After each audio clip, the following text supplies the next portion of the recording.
be talking about one of the prophets, Elijah, as I thought about Father's Day and all of that. I thought about parents in general, right? Sometimes it's that line, if you've ever heard that line, not all superheroes wear capes, right? Parenting isn't necessarily for the weak of heart. And even those that have stepped up and taken on the role of, sorry, I'm trying to get this on. There we go. Taking up a role of helping influence the lives of others. And I think about superheroes. And if I was thinking about superheroes of the Bible, one of my favorites is Elijah. We're in the reading through the Bible in a year. We had gone through Elijah not too long ago, and I was just like, he's still one of my favorite characters, like out of the biblical text, because I feel like he's so human. And so we're going to read in 1 Kings today. We're going to read a verse out of chapter 19, a few, like 6 verses out of chapter 19, starting in verse 3 through 9. We're going to read kind of this section of Elijah's life, and then I'm going to come back through and we're going to look at what happened before that and kind of what happens after that. But we're going to read this out of, like I said, 1 Kings chapter 19, verses 3 through 9.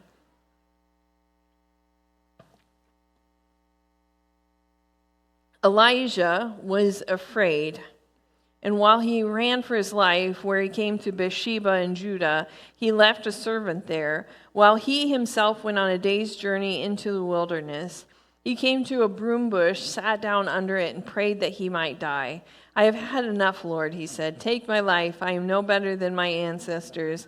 Then he lay down under the bush and fell asleep. All at once the angel touched him and said, "Get up and eat." He looked around, and there by his head were some bread baked over hot coals in a jar of water. He ate and drank and then lay down again. The angel of the Lord came back a second time and touched him and said, "Get up and eat, for the journey is too much for you." So he got up and ate and drank. Strengthened by that food, he traveled 40 days and 40 nights until he reached Horeb, the mountain of God. There he went into a cave and spent the night. As I was thinking about Elijah and the character, I just thought about how human he seems, and that's the main reason in the text why I say he seems more human than some of the other people in the biblical text is that those verses in particular. I would say, like I was thinking about this, and Elijah's definitely one of my top 5. He's probably one of my top 3 characters within the biblical text, because there's just he does so much, and then he kind of comes to this moment where he's just like, Lord, just take me. I'm done, right? And I feel like that's what kind of gives him this humanity, like he's a human, like it reminds us that he's human, because some of these people within the biblical text, we look at them like superheroes and we go, wow, like I can't even imagine how they did what they did, and they got through what it was that they got through, and they just seem like larger than life. But Elijah to me just seems like one of those people that's more down to earth and more human, and it's because of that text. Now, to kind of fill in some of the things that have happened, we first hear of Elijah in 1 Kings chapter 17, and Elijah goes to Ahab, the king of Israel. So we have the king of Israel who has married Jezebel. So we have Ahab and Jezebel. And Jezebel worshipped Baal, right? And so we've got the king of Israel married to Jezebel, who worships Baal. And Elijah goes and tells Ahab, because you have done these things, because Israel has done these things, there is going to be a drought. And Elijah warns the king there's going to be a drought, and guess what happens? There's a drought, right? And so there's a drought in the kingdom, and Elijah leaves Israel out of God's direction. And I'm probably assuming because there's going to be some people, if you say there's going to be a drought, God said there's going to be a drought, and then there's a drought. People might come after you, right? So Elijah leaves, but along the road, Elijah's taken care of, right? Like God takes care of Elijah and makes sure that Elijah is taken care of as he's away. And Elijah ends up going to this house of a widow, right? And we know the flour and the oil story, like that will not run out for you. And he goes to this house of the widow, and he blesses this house of the widow and stays with her, and her son gets sick, close to death, right? And Elijah, this is where we get the story of Elijah crying out to God for the life of her son, and God, and this boy strengthens back up, and he gets better, right? Like this boy was literally on death's door, and Elijah prays, and so it's kind of this like he petitioned God, and God brings healing, right? And so like, wow, like think about Elijah. He's just said, God told me that there's going to be a drought, and there was a drought, and then he goes and he does this miracle with the flour and the oil, and then he helps to bring healing through his prayers to this boy. And so God directs Elijah about 3 years later to go back to the king, to go back to King Ahab. And Elijah tells them to meet him on Mount Carmel, and says, you need to bring 450 prophets of Baal and 400 prophets of Asherah. Now, another thing that the king had done was to put up Asherah poles. This is the king that did that. And so he says, you can come and meet me. We're going to meet on this mountain. And they gather, and Elijah has this big moment, and I know you guys probably know this, whether you know it was Elijah or not, but Elijah has this big moment where he says, how long are you guys going to waver? We're still in this drought. Like, we're still in this drought because you guys are worshiping other little g gods, and you're not worshiping God, right? And he's like doing this powerful, like, you need to worship God. Like, it needs to be settled in your mind that God is God, and these other little g gods that think that they are, they're not. And you need to worship God alone. And so he tells them, okay, this is what we're going to do. We're going to build altars. You build an altar to Baal, you and your 450 people. I'm going to build an altar to God, just me, one person. And you're going to make your sacrifice. And if your little g God rains down fire on your sacrifice, then you'll know he's God. But if God, big G God, rains down fire on the sacrifice that I prepare, then you guys have to have this settled in your hearts and know that God is God.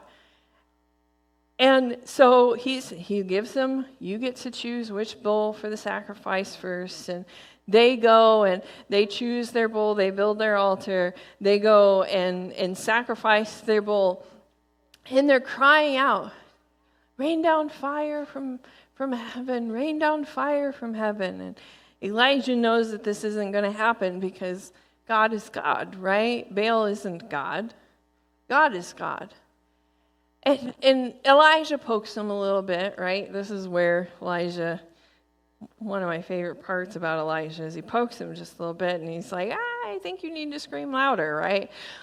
Perhaps your God is, little g God is on vacation. Maybe he can't hear you. Maybe he's in the bathroom. Maybe you just need to scream louder. And so they're like wailing and crying out and cutting themselves, trying to convince their God to take this sacrifice through fire.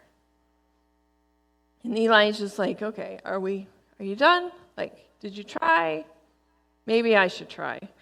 And he goes and he prepares the bull, he builds an altar to God, and he prepares with the 12 stones.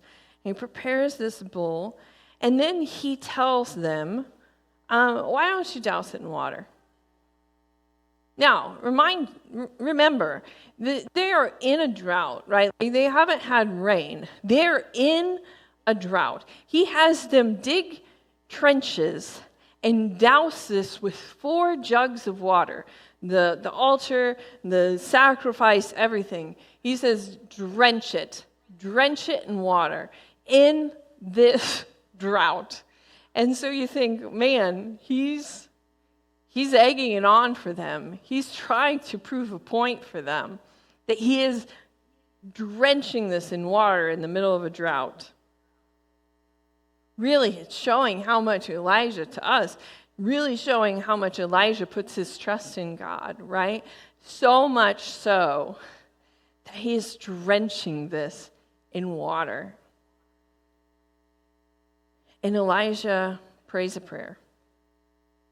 And fire rains from heaven. And the biblical text says, licks up the sacrifice. And not only that, but now the water that was pouring out off of the sacrifice and into the trenches, all the water is gone now too. This fire came down and rained and took everything, the water, the sacrifice, everything. And Elijah's like, see, God is God. God is God. And he demands that the prophets of Baal be rounded up and they are slaughtered. And then Elijah says to the king, this is in 1 Kings 18, verse 41, and Elijah said to Ahab the king, go eat and drink, for there is a sound of heavy rain. Woo! Man, can you imagine saying that to the king? Like after like this, like he's just like, almost like rain's coming, right? Like, oh, such a moment. Like my generation would say, that's a mic drop moment, right? Like he's like, the rain is coming. Like there's nothing else that needs to be said to that. Like this amazing moment for him. And Ahab goes back and tells Jezebel, this is what happened. And all the prophets of Baal have been slaughtered. And Jezebel gets word to Elijah and says, and I'm paraphrasing here, but basically, I'm going to do to you in the next day what you did to the prophets of Baal. I'm going to kill you, right? And so it's in this moment that our scripture comes that we read to begin with. It's in this moment where Elisha goes like, man, Elijah's done so much. He's done so much. He's gone and he's told the king there's going to be a drought, and there was a drought, and he goes and he's taken care of, like God makes sure that he's taking care of every step of the way. And then the story with the widow and basically helping to bring her son back to life. And then the story with the prophets of Baal and the fire raining down from heaven and he's like to the king, I hear rain is on the way, like you're going to get some rain. And it did rain. And it's at this moment that Elijah is like, I'm done. Just take me, Lord. I'm done. Because Jezebel's like, if I find you, I'm going to kill you. It seems like so, but man, do we not find ourselves in that position sometimes? Where we're just like, we have watched God move and move and move, and we have maybe even like played a small part in it, and then all of a sudden we're just like, I'm done. I'm done, Lord, just take me. Just take me. And this is one of the reasons why I just love Elijah, because it's just this moment. But the angel of God brings him to his senses, right? Like as we read in that scripture, the angel of God brings him to his senses and says, basically paraphrasing, you just need a nap and you need some food, right? I think I gave a sermon like way back when, and I brought around the idea of that, like that Snickers commercial, you aren't you when you're hungry, right? Like Elijah's like worn out and he's hungry and he just needs a good sleep. And I know, like, when you're a parent, you tell your kids because they've gotten to that point where they're just crabby and you're like, you just need a nap, right? And this is the angel telling Elisha, you just need a nap and you need some food, right? Like, we joke about it, but it's true. Like, sometimes we just need a nap and we need to eat something. And I just feel like Elijah is so human. And it reminds me, through this story, and hopefully it reminds you, that these superheroes, right? Like these people that we would maybe in modern day deem superheroes of the biblical text are human.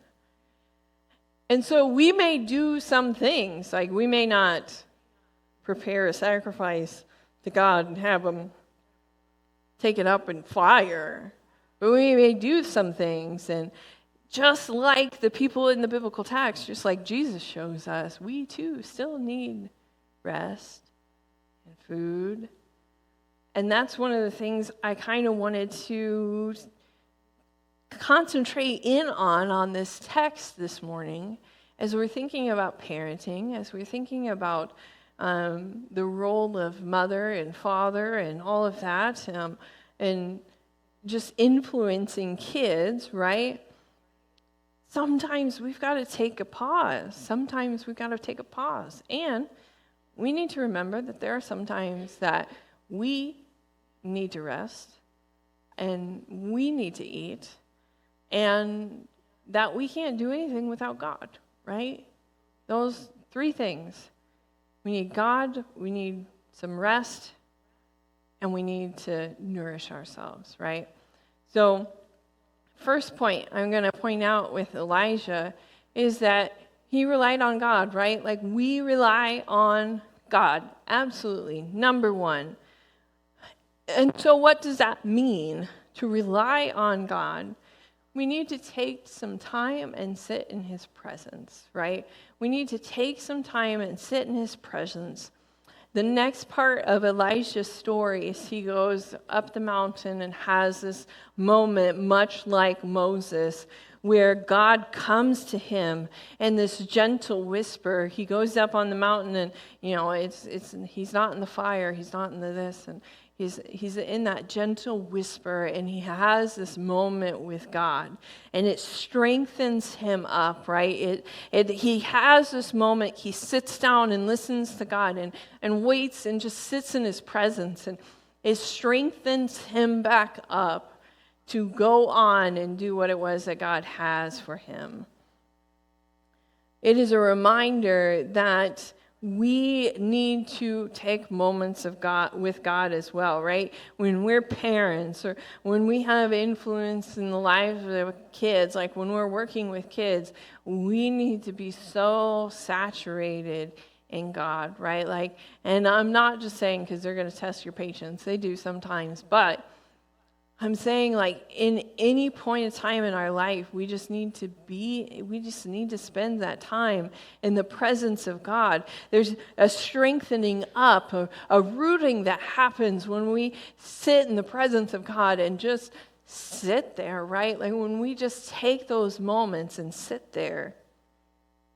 I think Elijah's story reminds us that in the highest moments of our lives, when we feel the most powerful, when we've had these moments where we just see God moving and working, we're still human, right? We are not God. We are still human.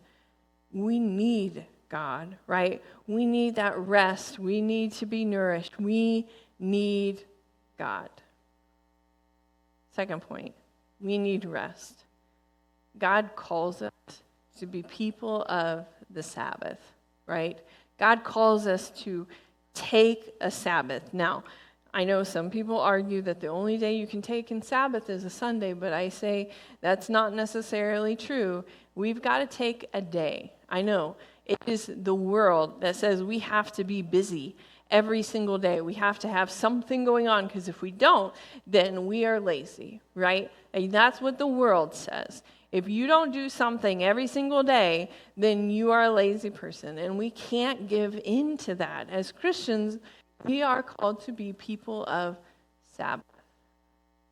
And what does that look like? What does that mean? That means that we take a day to sit in the presence of God, to do things that give us life, and we'll talk about that in just a second. But we need to be doing some things that give us life and that honor God. Now, we honor God every day. I get that. We're supposed to honor God every day with our lives, but there are things that we trust in God so much that we're going to take one day in the week where we are not busy, where we are not going to do all the things that need to be done, because we know that if we take that time and honor God with that time, that we will have the time to get the rest of the stuff done.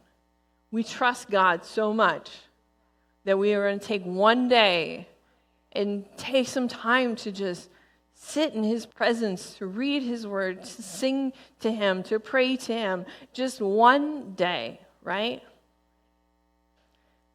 And that's what we're called to be. We're called to be people of Sabbath.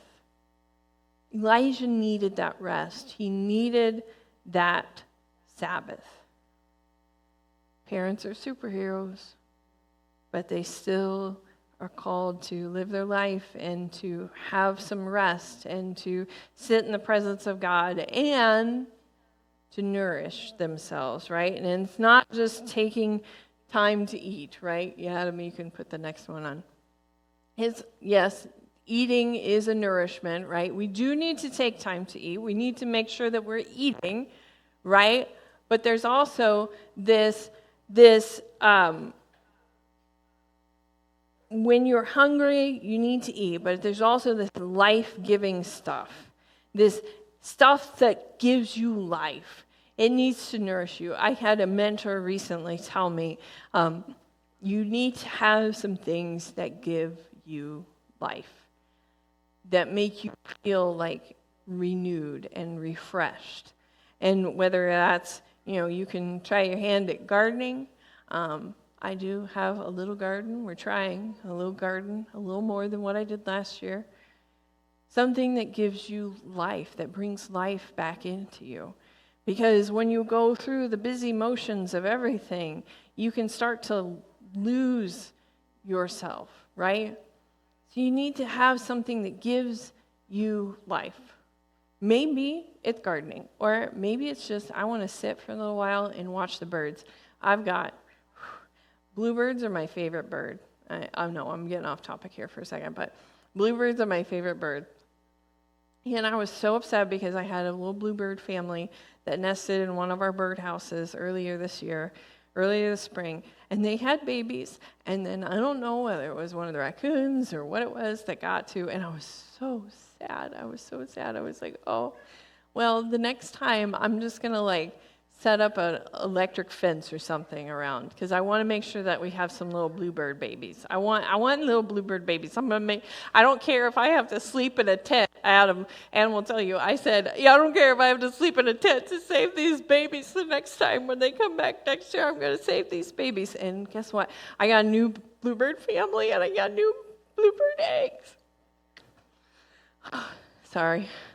That's me showing my humanness, right? Because, I'm excited about this. But watching those bluebirds bring me some joy in life, right? We need to have something in our lives that do that. If it's putting together puzzles, if it's coloring, you need to take time to do those things that bring life to you, right? And yes, we need to nourish. We need to nourish in the way of, yes, eat.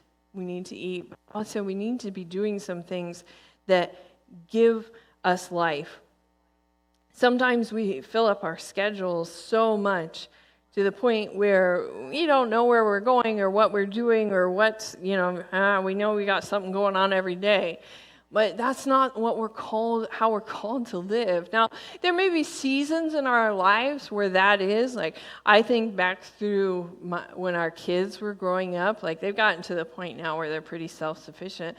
But, like, I think about when my kids were young, like, how crazy that was, like, how we didn't have a whole lot of time.